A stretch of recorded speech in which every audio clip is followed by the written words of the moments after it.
Fonction publique et ses réformes et à la trêve sociale dans un décor de sacs de cacao et de café. Dès 2012, 2040 milliards de francs CFA pour le programme national d'investissement agricole, dénommé PENIA 1, afin de donner un nouveau souffle au secteur agricole. À la clé de cette politique, la sécurité alimentaire, la sécurité foncière, l'amélioration des revenus et de la réduction de la pauvreté en milieu rural.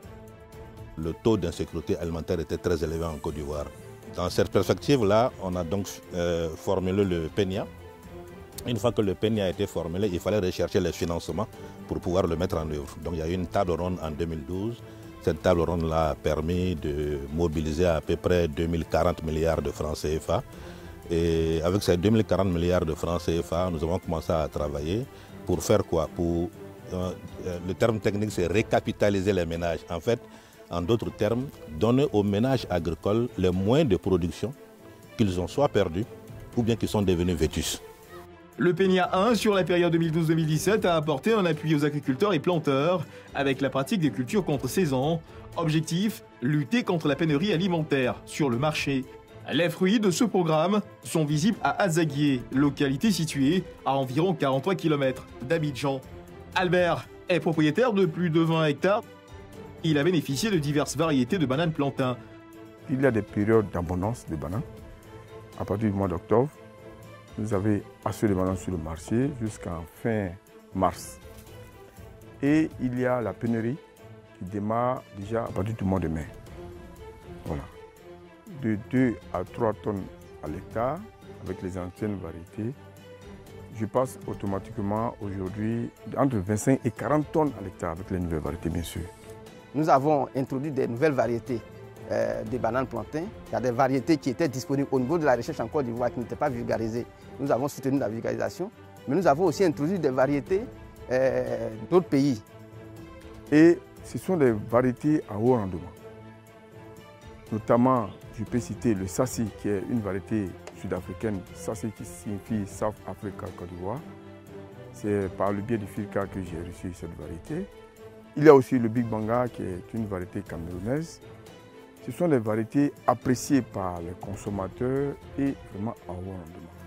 Dans un premier temps, ce qu'on a fait, c'était déjà de leur donner un environnement propice. L'environnement propice, c'est de faire des aménagements pour eux.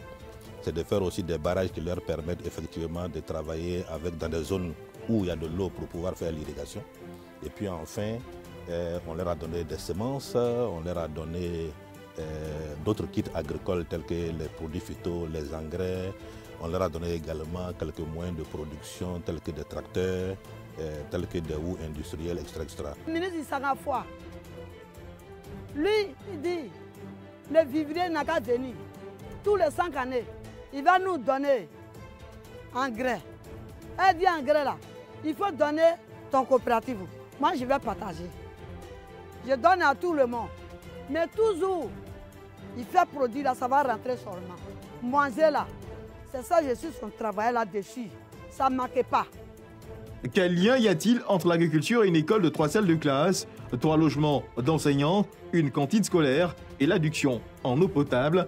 Ces infrastructures qui viennent soulager les populations des villages Bossomati et Zinzenou, situés respectivement à 20 et 15 km d'Abangourou, s'inscrivent dans le projet d'appui aux infrastructures agricoles dans la région de l'Indéni-Diablin et dans le cadre du Fonds de l'investissement en milieu rural. Depuis 6 mois que le château fonctionne, vraiment on est à l'aise. On peut ne pas puiser l'eau matin, mais le soir on a de l'eau. Alors qu'avant ce n'était pas comme ça. Si tu n'as pas eu l'eau le matin, le soir peut-être que tu ne vas pas avoir l'eau. On a 2 sources d'approvisionnement. Il y a le robinet et il y a la bâche. Le robinet, c'est de l'eau limpide traitée en bois. Maintenant, la bâche, c'est pour faire la lessive et les travaux ménagers. L'eau devenait très difficile à accueillir. Et parfois même, quand nos mamans se rendent à la rivière ou bien les jeunes, ils croisent même les bœufs. Et nous luttons vraiment l'eau avec les bœufs. Et l'eau devenait très sale. Maintenant, on ne se dépasse plus dans les marigots. Vous tournez le robinet, vous avez l'eau.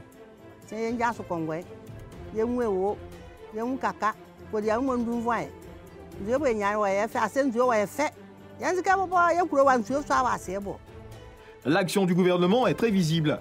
Allons donc à la découverte du projet d'aménagement hydro-agricole de Bayakro. Le ballon permet de mobiliser l'eau, de maîtriser l'eau. Et l'eau maîtrisée est pompée dans la bâche. Quand la bâche pompe l'eau, ça peut aller dans les parcelles. On a un régulateur pour faire l'équilibre entre l'eau dont les parcelles ont besoin et l'eau qu'on va pouvoir débiter ici. En plus du barrage, il y a beaucoup de mesures d'accompagnement. D'abord, nous mettons à leur disposition les intrants agricoles, c'est-à-dire l'engrais, la semence, les herbicides que nous mettons à leur disposition. En plus de cela, il y a la formation sur la phytotechnie du riz. Ça, c'est très important. C'est largement différent de ce que nous faisons au village, parce que là-bas, c'est pluvial. Ici, il y a l'eau d'irrigation. Vous voyez qu'on cultive à tout moment, en plein temps, toutefois qu'on fait notre programme de campagne de mise en place, à tout moment. Mais eux tous ici, c'est avec l'argent du riz qu'ils scolarisent leurs enfants, même ceux qui ont les enfants qui font les études de haut niveau. Avec cette nouvelle technique, l'année passée, par exemple, j'avais 2 hectares, je me suis retrouvée à 9 tonnes, 300 kilos. Kodjinan, à 12 km d'Abangourou, plus de 33 villages sont délimités. Il s'agit de l'opération de sécurisation foncière rurale. Plus de 800 certificats fonciers sur 12 000 hectares délivrés et 39 arrêtés signés au 30 septembre 2018.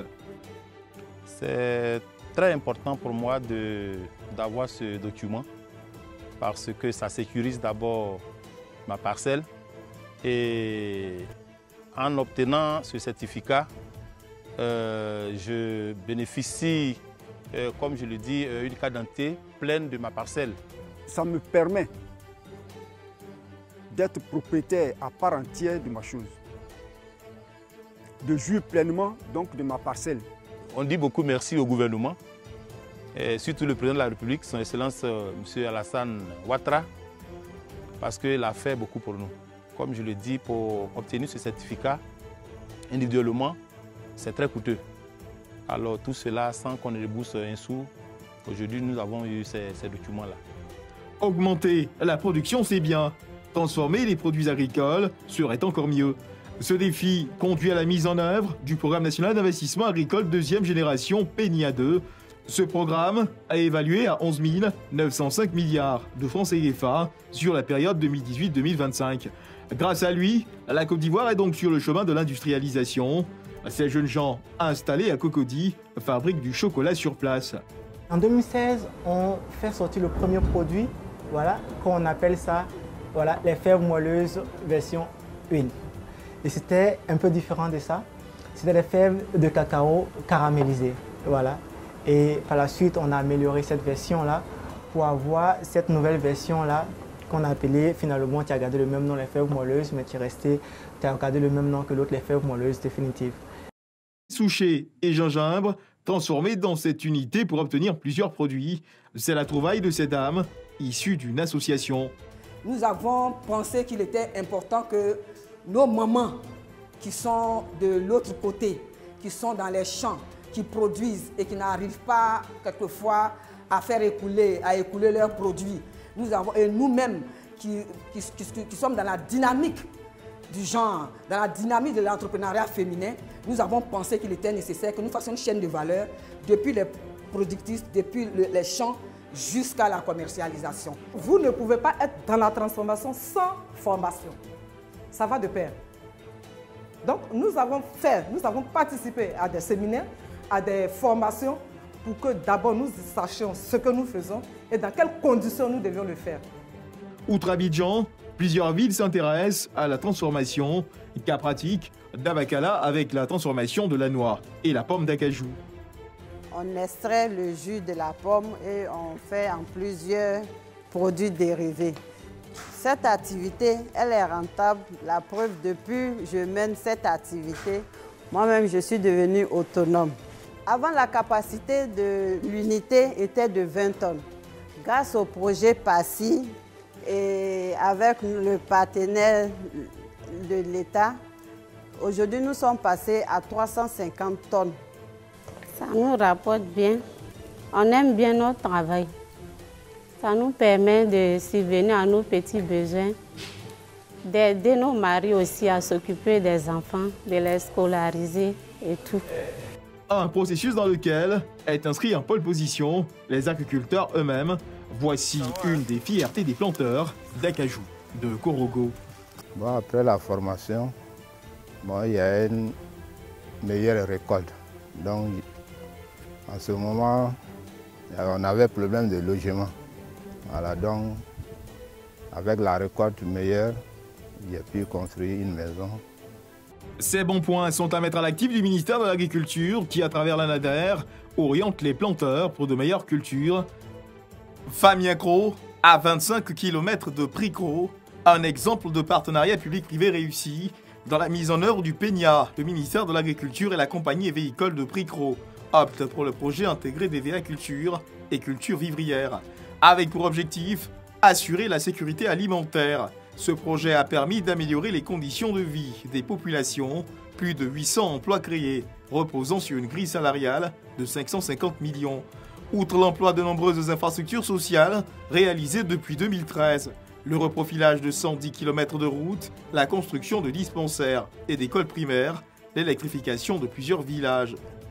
La CHP, qui est le partenaire financier de ce projet, apportait aux producteurs tous les intrants qu'il faut, c'est-à-dire la semence, les engrais, les herbicides. Et donc, nous, la NADER, les techniciens de la NADER que nous sommes, formons les producteurs au champ sur les itinéraires techniques de toutes les cultures qui ont été retenues. Et ces itinéraires-là partaient de la préparation des terres, les techniques de semis, parce que pour changer, pour apporter un plus à ce que les bénéficiaires faisaient avant, il fallait leur enseigner les nouvelles techniques. Bon, avant, c'est Nyam on fait.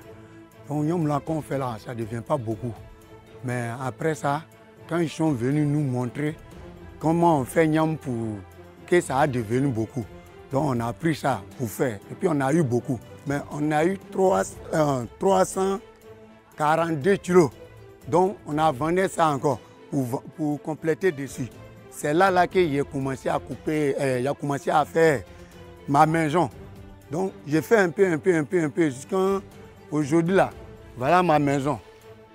Dans la partie mécanisation, en réalité, ce n'était pas de continuer avec le matériel, les équipements vétustes tels que les houes et consorts. Mais progressivement, on a commencé à donner des houes industrielles, mais très vite, nous sommes passés au tracteur. L'organisation interprofessionnelle de la filière agricole a implanté ces centres-là pour anticiper sur le problème de manque de main-d'œuvre. Et aussi, hormis ça, il y a le changement climatique qui réduit la zone de mise en place, le temps de mise en place des cultures dans le bassin cotonnier. Or, avec ces tracteurs, nous pouvons en un temps record mettre en place de grandes superficies. La modernisation et la mécanisation de l'agriculture ivoirienne, le gouvernement a opté pour la création de 9 agropoles sur le territoire national, dont le premier, d'un coût de 80 milliards de francs CFA, a vu le jour dans le village de Koubi, à 7 km de Tiébissou. Il s'agit du pôle agro-industriel du Bélier. En réalité, sur le secteur agricole, à tous les moyens qu'il faut pour pouvoir soutenir les producteurs, il est possible de réduire fortement la pauvreté en Côte d'Ivoire. Et c'est sur ça que nous allons travailler dans le PENIA 2. En somme, la sécurité alimentaire est une priorité pour le gouvernement ivoirien, d'où la mise sur pied du programme national du secteur agricole ivoirien. Plusieurs localités en bénéficient. Nous sommes ici sur le projet d'aménagement hydro-agricole de Mbayakro pour la production du riz irrigué avec maîtrise d'eau. Premier barrage gonflable en Côte d'Ivoire et en Afrique de l'Ouest. La Côte d'Ivoire, première puissance agricole de l'Afrique de l'Ouest, et la fonction publique, une administration dynamique. La Côte d'Ivoire veut atteindre l'émergence. Merci de nous faire confiance. Merci d'être pour le développement.